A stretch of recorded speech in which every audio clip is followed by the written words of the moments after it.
Baik, saya mulai. Assalamualaikum warahmatullahi wabarakatuh.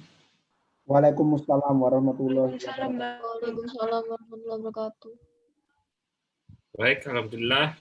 Wa syukurillah la haula wa la quwata illa billah. Di hari ini kita melanjutkan materi pemrograman web. Kita masuk ke bab cascading style sheet. Di pemrograman web, kita juga wajib tahu sintak-sintak dari CSS, sehingga kita akan lebih mahir dalam pemrograman dasar web.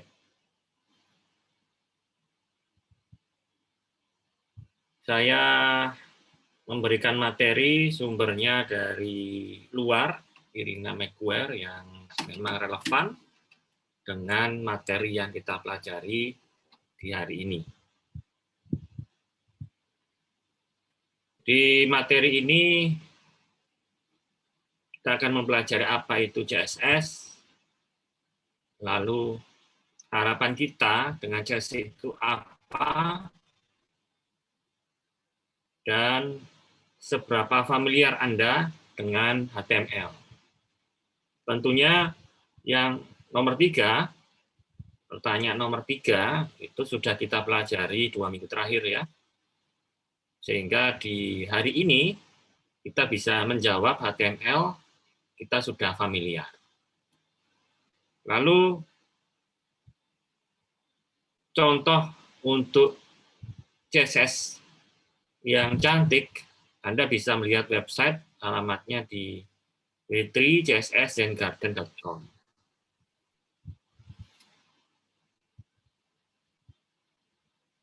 Nah, di dalam presentasi ini saya akan menjelaskan apa itu definisi CSS, definisi CSS dan HTML, lalu the box model, implementasi dari style sheet, kemudian aturan structure dari CSS, HTML dan div, lalu properti dari CSS yang umum, lalu CSS cascade dan inheritance, serta yang terakhir sumber dari materi ini.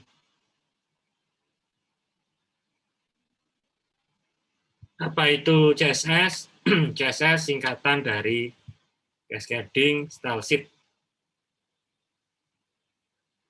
Secara umum CSS file itu adalah text file ya, dengan extension .css dan terdiri atas beberapa perintah dan aturan, di mana aturan ini bagaimana HTML menampilkan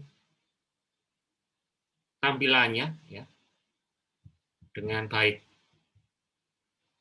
Nah, catatan di bawahnya itu, untuk membuat style sheet, Anda bisa langsung dengan menggunakan Notepad biasa, ya, di PC itu, ataupun di Mac itu ada text edit, dan Anda bisa menyimpan dokumennya dalam ekstensi .css. Nah, contoh penulisan CSS itu ada di sebelah kanannya, ada CSS body, ya, body, kemudian ada penjelasan di dalamnya atau rule-nya, ya, font family, background, ya, ada CSS juga container, header, footer, dan seterusnya. Dan ini disimpan contohnya itu di style.css. Kemudian keuntungan kita menggunakan CSS. Membedakan antara struktur dari presentasi, lalu kita dapat mengontrol penuh presentasi yang kita munculkan ke dalam HTML. Kemudian mudah pemeliharaannya pada beberapa tabel, beberapa halaman web, ya. Jadi kalau kita menggunakan beberapa halaman web sekaligus dan kita mempunyai halaman tampilan yang sama, kita bisa mengaturnya dalam satu file CSS. Lalu ketika dia di-load atau dimunculkan ke dalam browser, dia cepat, ya, karena dia hanya teks file biasa. Kemudian better accessibility for disabled user. Ya, mungkin yang bagi orang-orang yang disable ya, atau ketidaksempurnaan fisik, ya, lalu mudah dipelajari. Ya. Oke, itu keuntungannya. Kemudian ini contoh HTML yang kita pelajari sebelumnya, murni HTML. Tampilannya Anda bisa lihat seperti itu.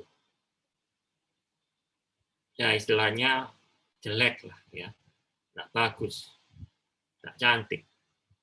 Sehingga bisa dikatakan HTML without CSS is like a piece of candy without a pretty wrapper.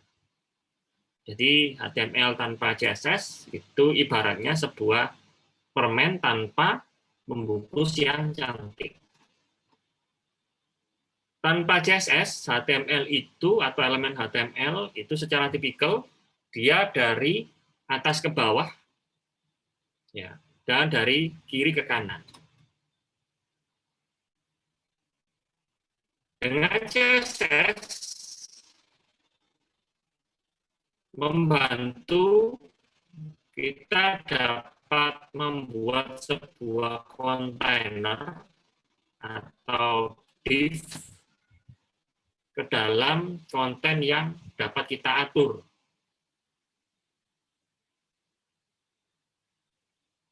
Realisasi website yang lebih baik.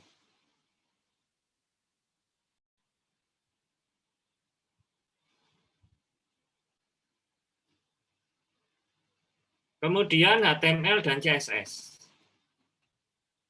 Jadi HTML dan CSS ini bekerja secara bersama-sama. Ya, dia itu ibaratnya adik dan kakak, ya. Adiknya CSS, kakaknya HTML. Ini bekerja bersama-sama untuk menghasilkan tampilan website yang cantik dan fungsional. HTML itu berarti strukturnya, fondasinya. Ya, kemudian CSS ini adalah stylenya, ya. Style itu ya tadi ya, pembungkusnya atau elemen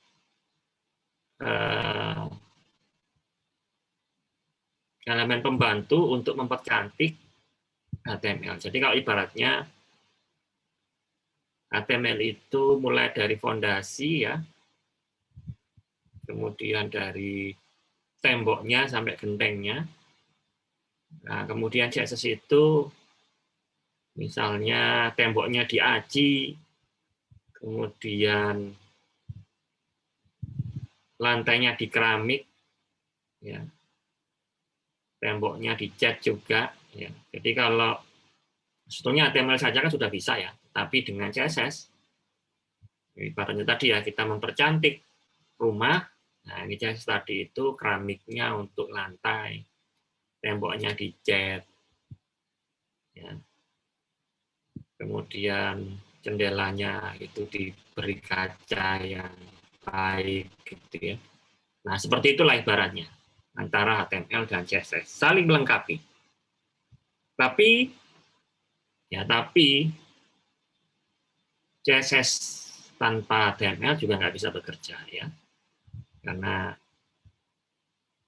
kalau ada CSS pasti ada HTML.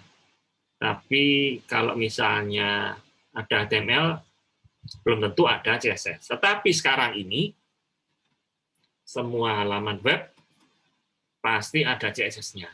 Pastilah. Ya. Karena kalau nggak ada CSS-nya, pasti akan jelek sekali tampilannya. Kemudian kita mempelajari box model.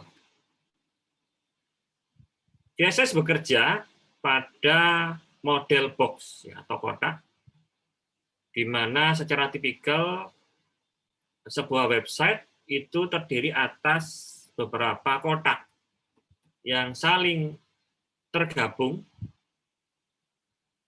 dari atas sampai ke bawah. Nah, box sendiri itu nanti bisa diatur sedemikian rupa, baik dia itu jejer ataupun bertumpuk. Ya. Nah, contohnya di sini ada sebuah halaman website di mana ada bagian header, navigation, konten, dan footer. Ya, model-model website era saat ini itu modelnya seperti ini ya. Ada header, navigation, konten, dan footer. Oke. Kemudian bagaimana kita memasukkan CSS ke dalam halaman website? Ada tiga cara. Ada tiga cara yang bisa kita gunakan ke dalam HTML, ya. Yaitu yang pertama, yang paling umum adalah dengan menggunakan external style sheet.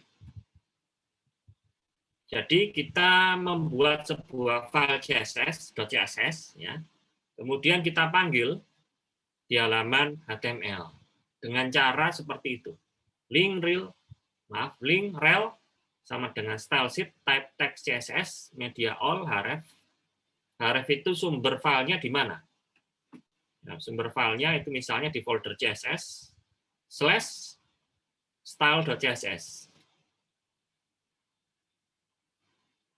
Nah, kita kalau menggunakan external style sheet, enaknya adalah satu file bisa kita gunakan untuk beberapa halaman website. Ya, enaknya gitu, kita bisa mengatur itu. Ya. Kemudian yang kedua, kita bisa menggunakan internal style sheet. Nah, ini kita harus memasukkan stylenya itu ke dalam semua halaman web. Kita masukkan, kita embed ya ke dalam halaman web yang ada ya. Jadi kita masukkan tanpa memanggil file.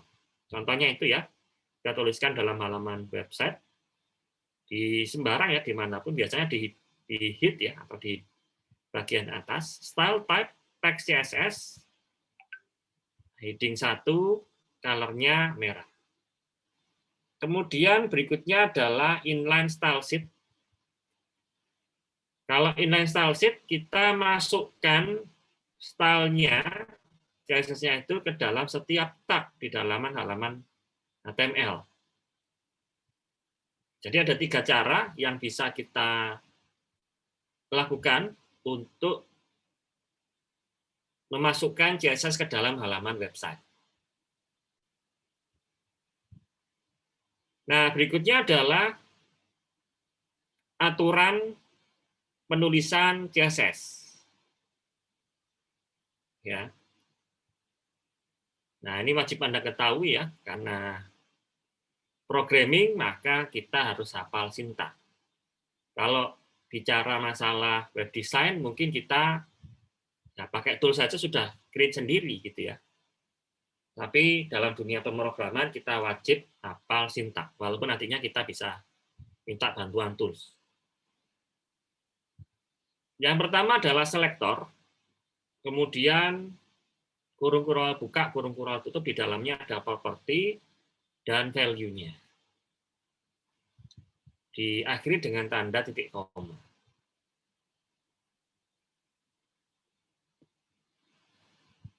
Nah, isinya selektor itu apa? Ya. Biasanya itu adalah elemen dari HTML. Secara umum ya, secara umum isinya adalah elemen HTML. Tetapi nanti bisa juga tidak harus elemen HTML, misalnya berupa class, ya, ataupun ID itu juga bisa. Contohnya itu ada elemen HTML body, di dalamnya ada propertinya apa, nilainya apa. Ada selektor H1, ada selektor EM, dan selektor P. Saya yakin Anda juga sudah tahu maksud dari selektor-selektor di dalam tag HTML itu ya.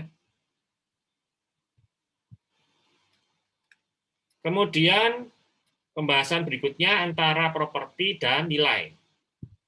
Ya, contohnya di situ ada selektor body, propertinya adalah background, value-nya adalah purple.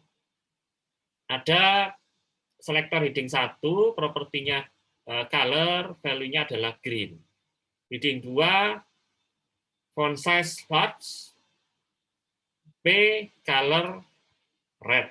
Ya, itu hexadesimalnya untuk merah.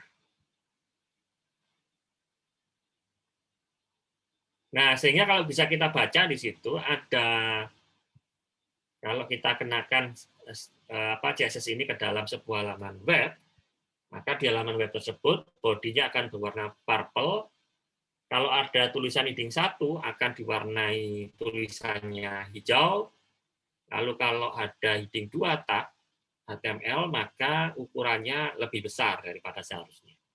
Dan juga kalau ada sebuah tag P di dalam halaman website itu akan diwarnai warna merah tulisannya. Contoh yang lain ada di bawahnya, selektor body, propertinya ada lebih dari 1. Ada background sama dengan purple, color sama dengan green. Berarti body HTML-nya yang dikenai CSS ini nanti warnanya, background-nya adalah purple, dan tulisannya adalah green atau hijau.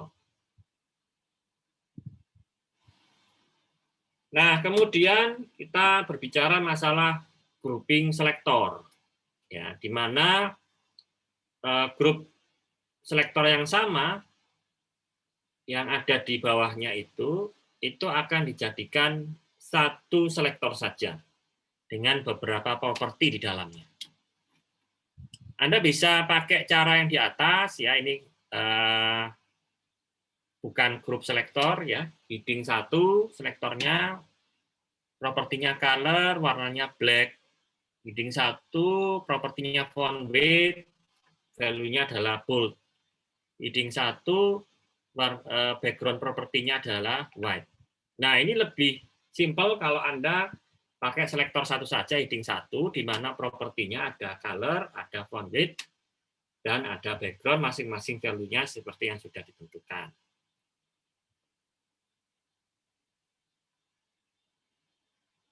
Oke. Berikutnya adalah selektor yang berbeda, tetapi propertinya sama. Ada heading 1, heading 2, heading 3 di situ sama-sama propertinya adalah color warna kuning. Color warna kuning. Sehingga kita lebih simpel menuliskan semua selektornya, heading 1, heading 2, heading 3, propertinya cuma satu, color sama dengan yellow. Ya. Itu sama, atau sama-sama benar. Ya. Atas juga benar, bawah juga benar.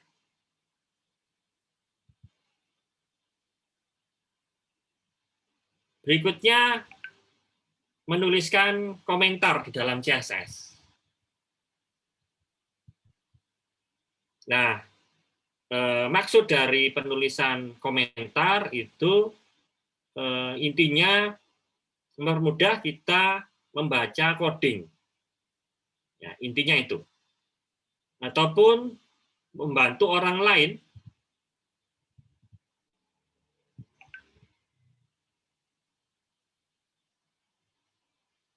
untuk membaca atau nantinya meneruskan coding yang kita sudah buat. Ya. Di hampir semua bahasa pemrograman itu nantinya ada komen. Nah, komennya di dalam CSS itu diawali dengan tanda slash bintang dan diakhiri dengan bintang slash. Oke. Contohnya ini ya, yang bawah ada komen company branding.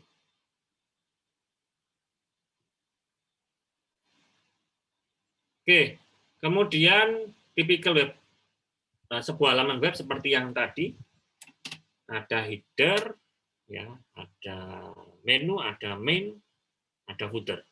Kadang-kala menu sama main menunya atau main kontennya itu dibuat kanan kiri seperti ini, atau tadi menunya ada di atas juga, di bawahnya itu. Nah, di dalam CSS kita bisa mengaturnya itu dalam sebuah div atau box container. Ya, penulisannya Anda tandai dengan tag div. Kalau HTML nggak bisa, Anda harus pakai apa? Tag table. Tag table ya flow-nya kan ya dari atas ke bawah. Oke. Nah, kemudian di dalam CSS setiap div itu ditandai dengan ID atau kelas. Kemudian setiap elemen ID sama kelasnya kita tandai ya ke dalam sebuah halaman CSS. Kalau div pakai tanda pagar, kalau kelas pakai tanda titik. Ya, contohnya ID container itu tanda pagar kontainer. Berarti kalau kita mengakses kelompok kotak atau boxnya kontainer, maka kita tuliskan seperti itu ya. Kemudian nanti propertinya apa ya, dan seterusnya di situ ya.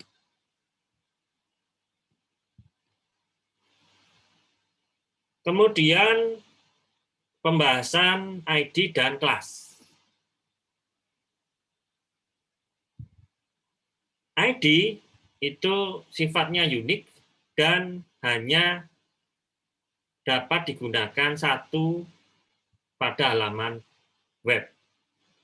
Sedangkan klasis dengan tanda titik bisa digunakan sebanyak mungkin sesuai dengan kebutuhan. Nah, contohnya di situ ada HTML code, ada sebuah tag heading 1, kita buat ID sama dengan main heading. Kita tandai dia ID-nya namanya adalah main heading. Kemudian tag P kita tandai dia kelasnya itu name. Ya. Anda bisa lihat di situ kita bisa mengatur penampilan dari masing-masing ID ataupun kelas dengan cara yang ada di bawahnya di situ ya. Ada tanda pagar berarti ID main heading itu propertinya color itu saya tandai berikan warna hijau.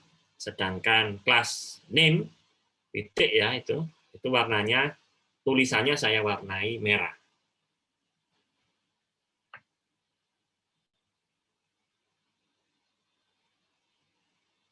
Nah, kemudian kapan kita menggunakan ID, kapan kita menggunakan kelas. Jadi kalau kita menginginkan masing-masing itu, kita tidak menginginkan semua halaman, semua teks di dalam halaman website tersebut itu harus sesuai dengan properti yang kita setting. Jadi hanya tag-tag tertentu dengan tag yang sama itu kita tandai khusus, maka kita bisa menggunakan ID ataupun kelas.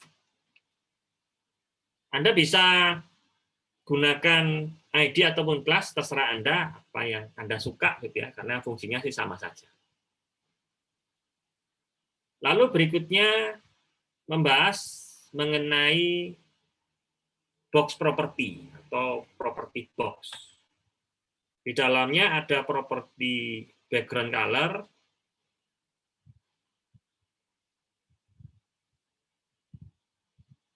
ada width, ada padding, ada margin, ada border width, ada border color, dan ada border style. Nah, misalnya Anda bisa lihat ada sebuah halaman website di mana dibagi 3 bagian, yaitu bagian atas kita namai header ID-nya, kemudian tengah itu kita namai ID-nya adalah konten, kemudian yang bawah kita namai ID-nya adalah footer. Nah, kita fokus di konten ya, di bagian tengah. Itu propertinya kita set seperti itu ya, di mana background color-nya itu adalah warna abu-abu ya. Kemudian margin bottom, jadi dia jarak antara tepi baris paling bawah dengan bawahnya ya. Itu ukurannya atau jaraknya adalah 10 piksel. Lalu border pinggirnya kita set 1 piksel. 1 piksel dengan motif das, garis putus-putus. Warnanya adalah biru ya. Lalu tulisannya itu warna putih. Dan ukurannya dia auto, berarti dia menyesuaikan ukuran layar. Nah, kadang-kala ada width-nya 100% ada ya. Ada yang menuliskan 100%. Ada yang menuliskan auto. Bedanya apa? Anda tinggal mencoba bedanya. Ada yang suka auto, ada yang 100%. Ya, nah, Anda tinggal lihat perbedaannya ketika Anda mengimplementasikan.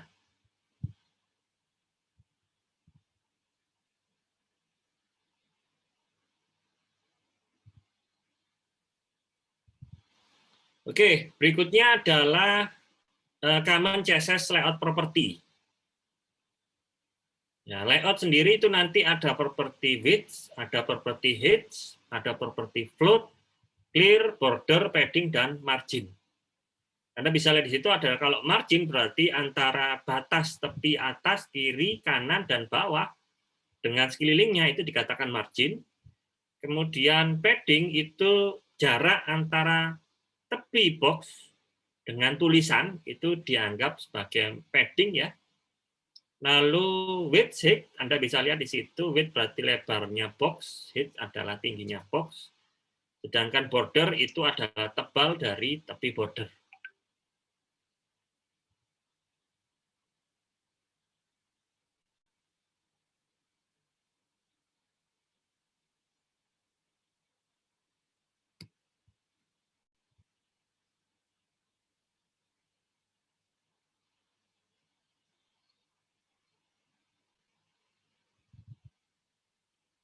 Oke, ini contoh yang lain mengenai width dan height ya.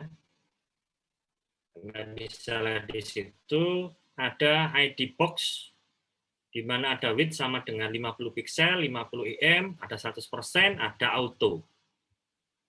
Ya, Anda bisa lihat itu keterangannya width dan height bisa dituliskan dalam piksel, EMS, persentase, atau di set auto.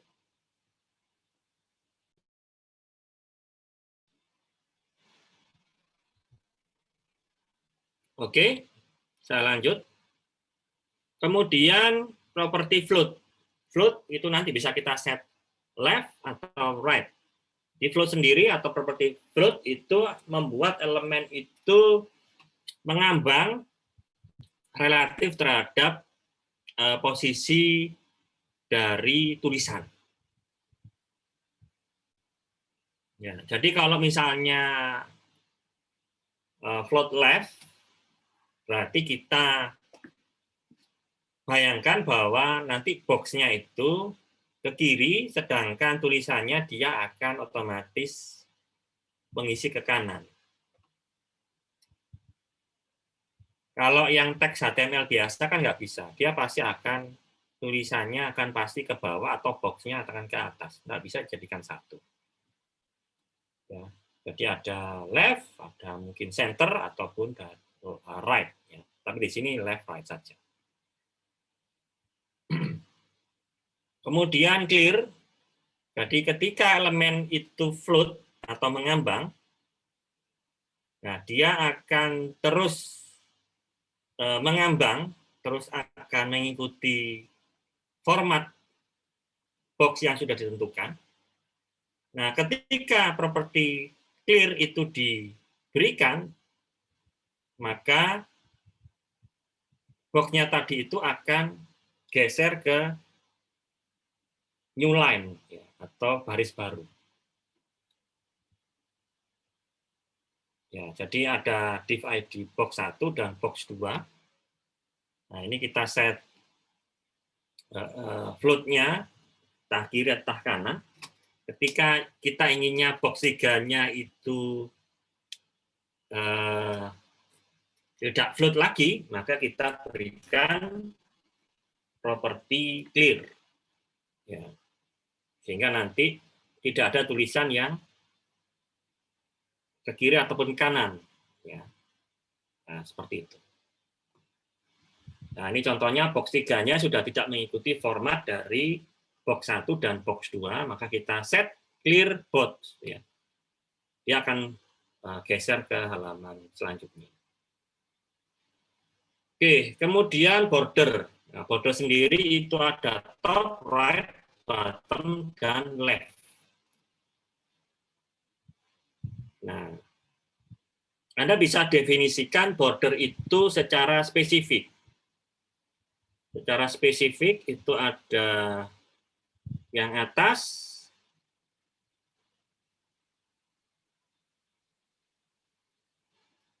misalnya kita buat yang atas itu putus-putus, yang bawah enggak. Ya bisa kita bedakan satu demi satu. Berarti kita harus menyebutkan properti top, properti bottom, lalu properti left dan right secara spesifik. Ya. Tapi kalau kita menyebutkan border tanpa ada top, bottom, left, berarti kita setting border keempat-empatnya itu sesuai dengan properti yang kita setting.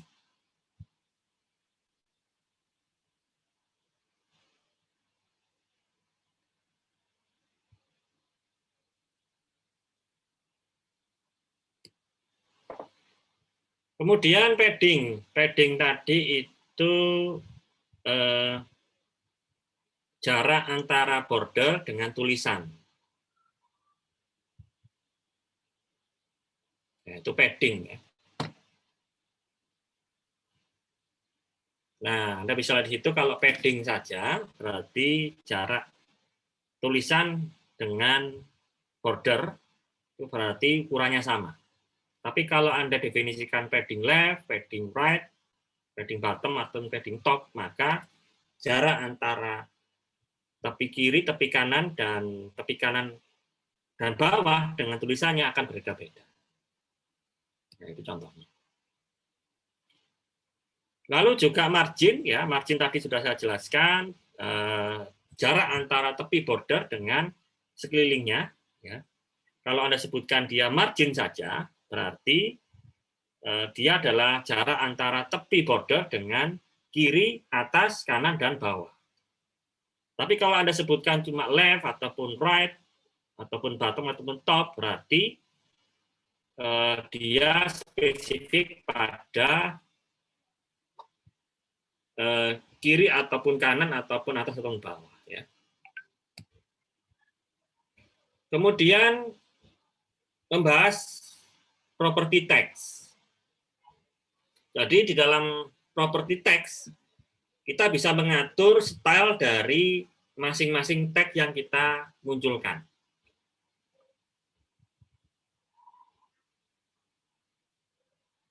Anda bisa menggunakan contohnya ini ya, class main heading, ya, yang ada kita setting main heading, kelasnya itu warna tulisannya adalah merah, kemudian jarak antar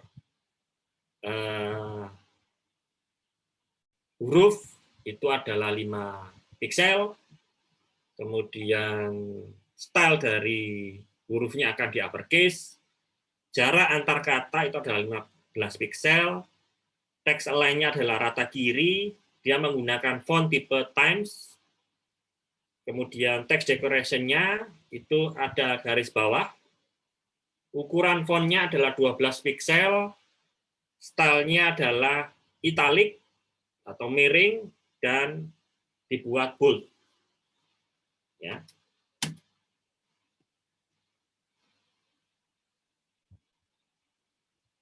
Kemudian berbicara masalah pewarnaan CSS. Ya, standarnya Anda bisa langsung menyebutkan white, black, blue, fuchsia, gray, green, lime, aqua, dan lain sebagainya cukup banyak.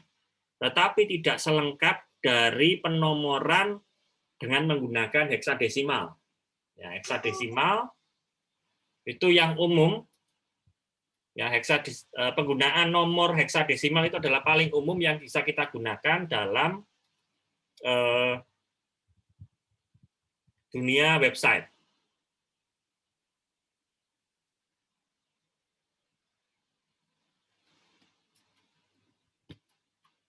Ya, Anda bisa lihat di situ ada putih, ya, dan ada CC, CF,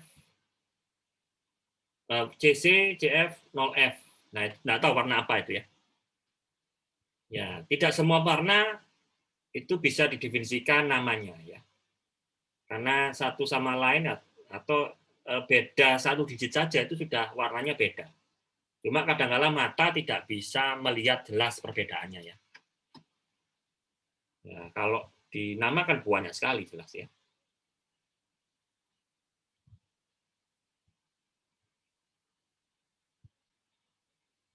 Oke, ditunggu sebentar. Baik, kita lanjut.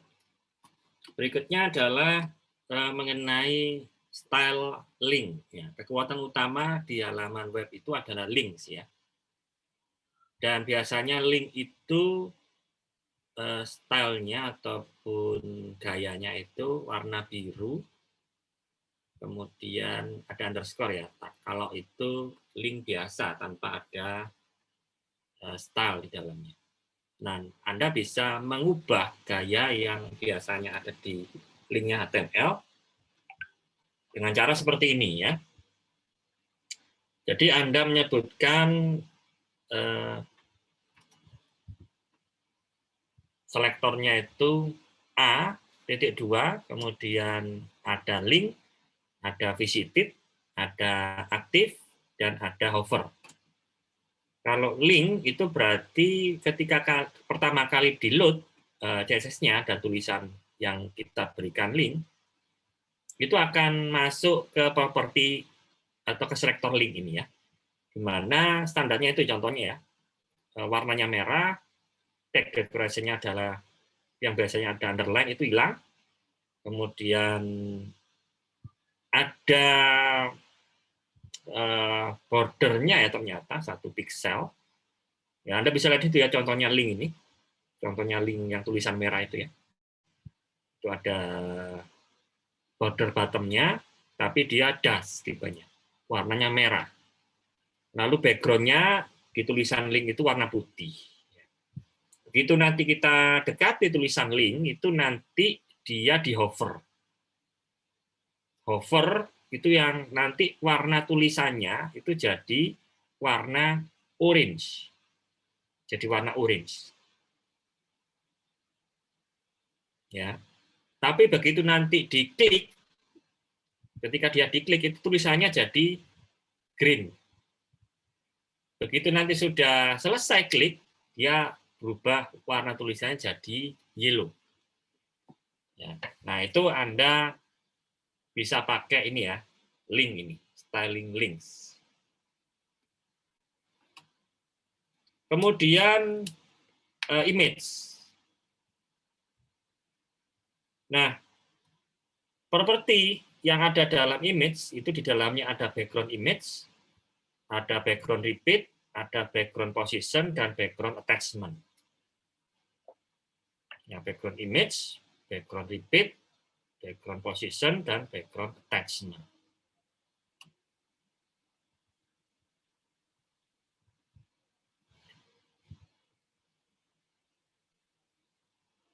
Berikutnya untuk layering, jadi kita bisa menumpuk nantinya di layeringnya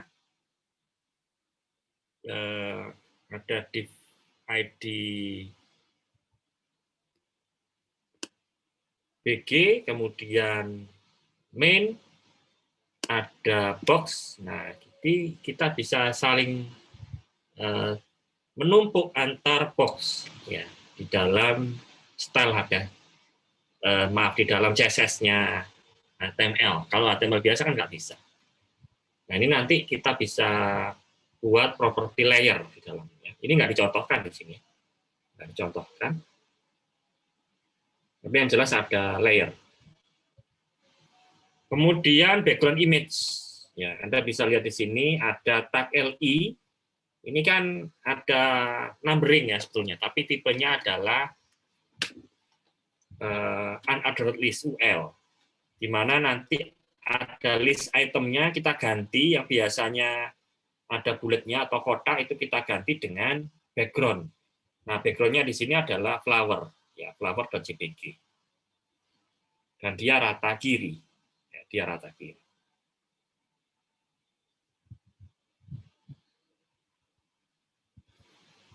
Kemudian background repeat nantinya kita bisa lihat setiap nantinya ada background itu bisa kita ulang ya, dengan menggunakan background repeat. Ya. Ya, kalau ini kan kalau kita enter itu kan dia akan muncul terus ya. Kalau background repeatnya tidak kita set none seperti ini, no repeat. Jadi nanti kita geser ke bawahnya ini nggak dibuatkan lagi gitu ya image-nya.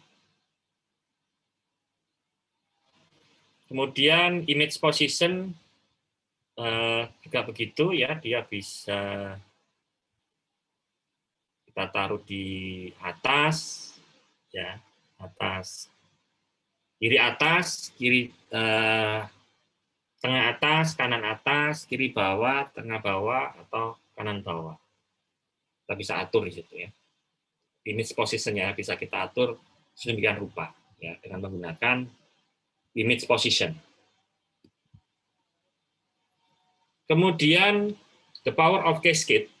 Ya, ketika Anda menginginkan multiple style atau Anda menggunakan style sheet di mana dia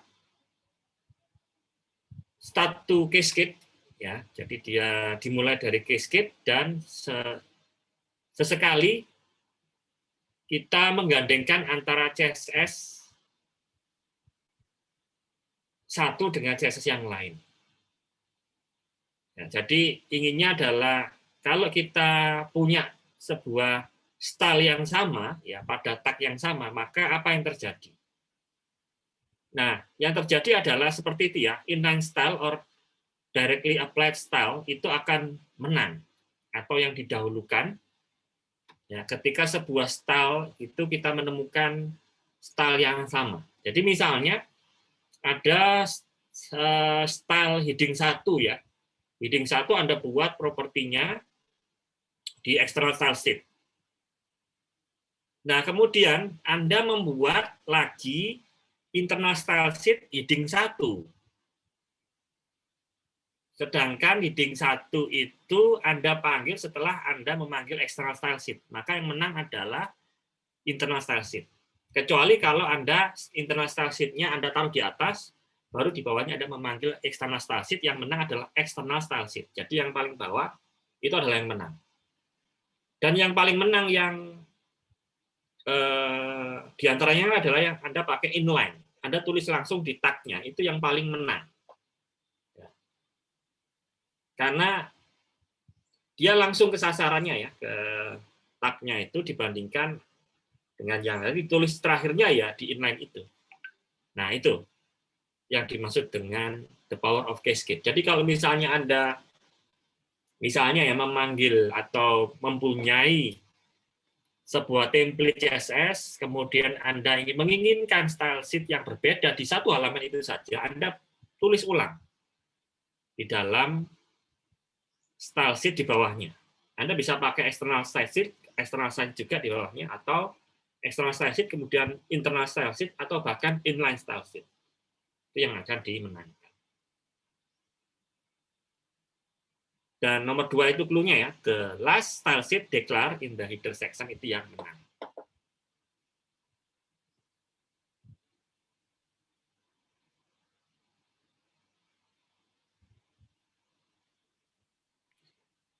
Kemudian berlaku juga inheritance. Ya, inheritance itu artinya sebuah style yang kita berikan ke dalam sebuah tag, di mana di dalam tag tersebut itu ada tag yang lain, maka tag yang lain itu akan mengikuti style dari tag induknya.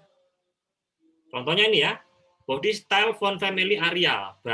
Di dalamnya ada tag P. Nah, tag P ini fontnya akan mengikuti style yang di atas, yang di body. Jadi nanti tag P-nya itu stylenya adalah font family-nya adalah Arial.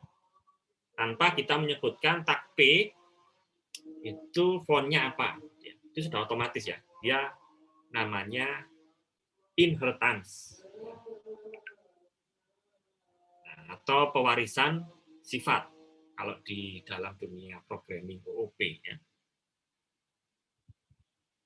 Nah, terakhir adalah resource. Anda bisa melihat beberapa gambaran CSS yang bisa Anda jumpai di W3 School ya, atau kalau Anda belajar lebih dalam W3 School itu bisa ada CSS Gallery di bawahnya, ada CSS Beauty, ada CSS Drive, dan CSS Website. Oke, adik-adik sekalian, itulah akhir dari presentasi CSS saya.